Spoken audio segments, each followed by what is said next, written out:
Samsung merancakkan kembali pasaran telefon pintar apabila berjaya mencuri perhatian ramai ketika pengenalan rangkaian siri Galaxy A mereka beberapa bulan yang lalu. Selain daripada Samsung Galaxy A52, A52 5G dan A72, kita juga ada dua lagi pilihan model lain iaitu Samsung Galaxy A32 4G dan Samsung Galaxy A32 5G.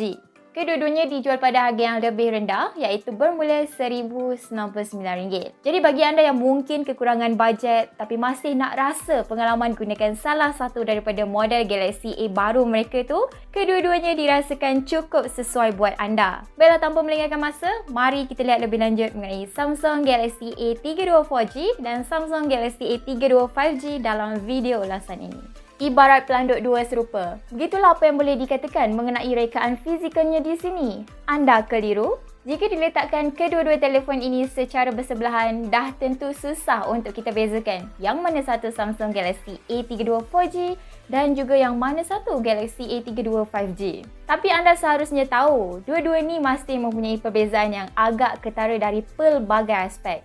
Misalnya, saiz skrin, chip pemproses, tetapan kamera utama dan juga kamera hadapannya. Dari segi kemasan, kami akui ianya cukup baik dan menarik di sini. Walaupun panel belakangnya daripada plastik tapi langsung tak terasa murah, bahkan macam yang anda boleh nampak, kemasannya di sini seakan-akan menggunakan panel kaca yang memantulkan cahaya. Ditambah lagi dengan bahagian tepi yang melengkung, di sini dia memberikan kita keselesaan ketika ianya digenggam. Secara keseluruhan, kami rasa dua-dua model merupakan telefon pintar yang kemas binaannya. Bukan itu saja, saiz tubuh yang ideal juga memudahkan kita untuk membawanya ke mana-mana saja. Cumanya, panel ni dia terlalu mudah memerangkap kotoran cap jari. Kemudian, macam yang anda nampak sendiri, senang sangat kotor hingga menimbulkan rasa yang kurang menyenangkan. Sebabnya bila keadaan macam ni berlaku, dah tentu anda perlu membersihnya dengan lebih kerap untuk menampakkannya kekal cantik. Selain daripada itu, telefon ini juga sangat mudah tergelincir daripada genggaman. Ini disebabkan oleh tubuhnya yang agak licin. Dan apa yang lebih mengecewakan di sini, pembelian mana-mana variasi Samsung Galaxy A32 4G atau 5G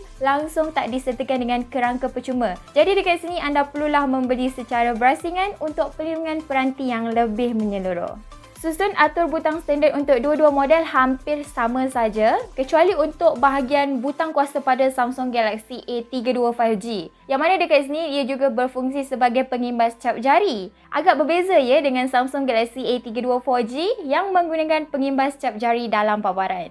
Dari segi prestasi, kedua-duanya mampu untuk membuka peranti dengan baik. Tapi sokongan pengimbas cap jari sisi pada Galaxy A32 5G, kami merasakan lebih memudahkan pengguna. Sebabnya sokongan sebegini adalah pilihan yang baik dalam memberikan proses menyakunci peranti yang lebih cepat. Anda hanya perlu letakkan jari saja dan telefon akan dibuka dengan serta-merta. Tak seperti pengimbas cap jari pada Galaxy A32 4G yang mana ianya agak mengambil sedikit masa sebenarnya, tapi tidaklah sehingga menimbulkan rasa yang kurang senang.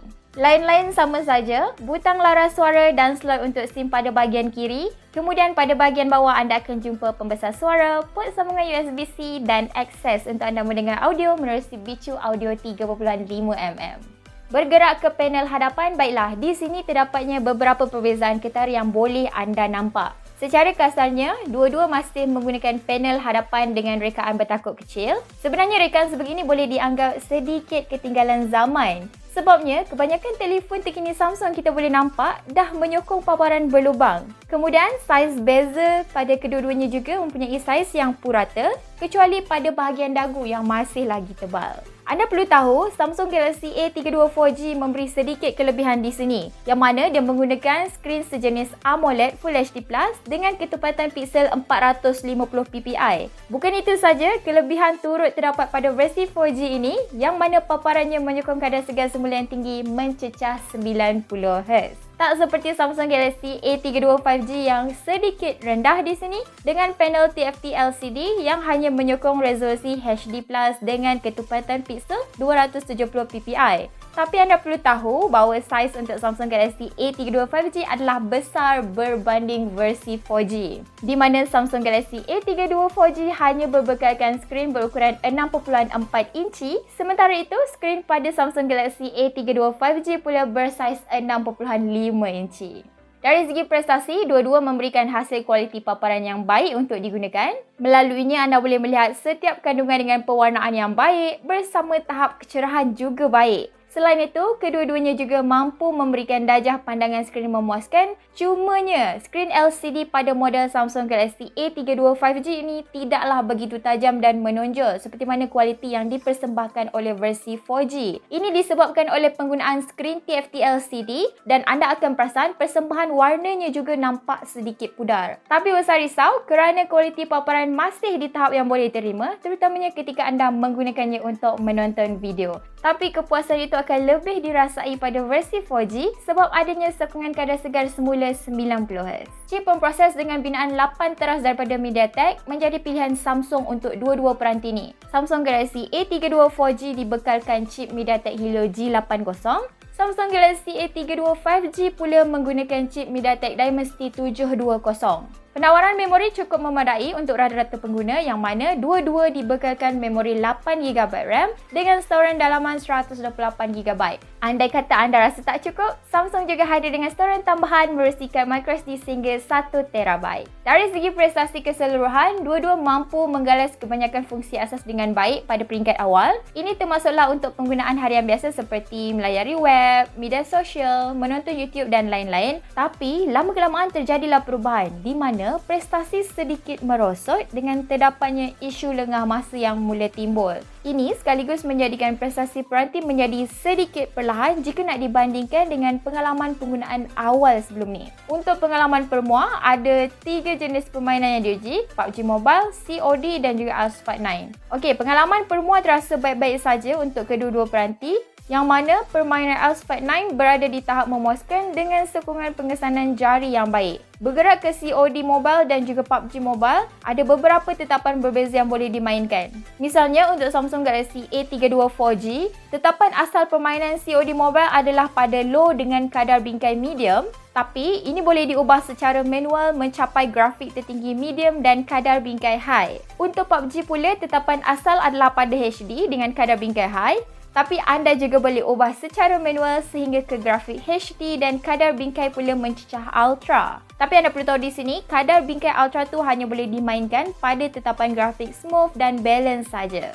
Untuk Samsung Galaxy A32 5G pula, tetapan asal grafik untuk permainan COD Mobile adalah medium dan kadar bingkai medium. Kadar bingkainya pula boleh menyokong sehingga high, tapi ianya boleh diubah secara manual sehingga medium dan kadar bingkainya pula menyokong sehingga high. Untuk makluman, ia boleh saja diakses dengan mana-mana tetapan grafik yang tersedia tanpa sebarang masalah. Tetapan asal grafik untuk PUBG Mobile pula adalah HD dengan kadar bingkai high dan ini juga merupakan tetapan grafik paling tinggi untuk permainan ini. Tapi, tetapan untuk kadar bingkainya boleh mencecah sehingga Ultra yang mana hanya boleh diakses pada grafik smooth dan balance saja. Secara keseluruhan, setiap sesi permainan tak mengalami isu pemanasan yang melampau. Apa yang boleh kami katakan, ia hanya di tahap yang masih boleh diterima saja. Dari segi penggambaran, keupayaan kamera boleh dikatakan cukup baik dalam julat harganya. Kedua-dua telefon ini menggunakan sistem kuat kamera utama, yang mana kelebihan adalah pada Samsung Galaxy A32 4G. Kerana di sini dia menampilkan kemampuan kamera utama sebesar 64MP, 8MP, 5MP dan 5MP. Berbeza dengan sensor utama pada Samsung Galaxy A32 5G yang sedikit lebih kecil iaitu 48MP. Seterusnya, ia juga diikuti dengan 3 lagi sensor lain yang terdiri dengan 8MP, 2MP dan 5MP. Sama juga dengan sokongan kamera hadapan, di sini kelebihan adalah terletak pada Samsung Galaxy A32 4G dengan kamera swafoto sebesar 20MP. Sementara itu, kamera hadapan untuk Samsung Galaxy A32 5G pula sebesar 13MP sahaja. Dari segi prestasi, kamera utama mampu memberikan penghasilan imej yang baik walaupun masih terdapat sesetengah bahagian yang perlu diperbaiki. Seperti yang anda boleh nampak di sini, kualiti gambar diambil pada pencahayaan cukup kelihatan baik sekali. Penghasilan warna yang nampak hidup dengan butiran pada gambar yang masih dipelihara. Cumanya, hasil gambar menggunakan sensor sudut lebar akan terdapat kesan herotan yang begitu ketara. Kelemahan lain pula kelihatan pada gambar yang diambil pada pencahayaan rendah di mana butiran akan menjadi kurang memuaskan dengan kesan hingar yang agak ketara. Bukan itu saja, kami juga perasan berlakunya dedahan berlebihan dalam sesetengah keadaan apabila terdapat sumber cahaya yang terang. Akhir sekali, hasil makro pula nampak di tahap yang baik-baik saja, tapi anda perlu ingat jangan letak harapan yang terlalu tinggi padanya. Bergerak ke bateri, kedua-duanya mempunyai bateri berkapasiti 5000 mAh. Melaluinya, ketahanan bateri boleh mencapai masa penggunaan sekitar 8 jam 51 minit dengan bateri berbaki 3%. Untuk pengetesan semula, anda boleh melakukannya menerusi port sambungan USB-C. Baiklah, sekian sahaja daripada saya Amy untuk video ulasan kali ini. Adakah anda salah seorang pengguna Samsung Galaxy A32 4G atau A32 5G? Kongsikan pengalaman anda di ruangan komen di bawah. Baiklah, sekian sahaja daripada kami di Amans. Jangan lupa like, share, komen dan subscribe. Kita berjumpa lagi dalam video yang akan datang. Jaga diri semua. Bye!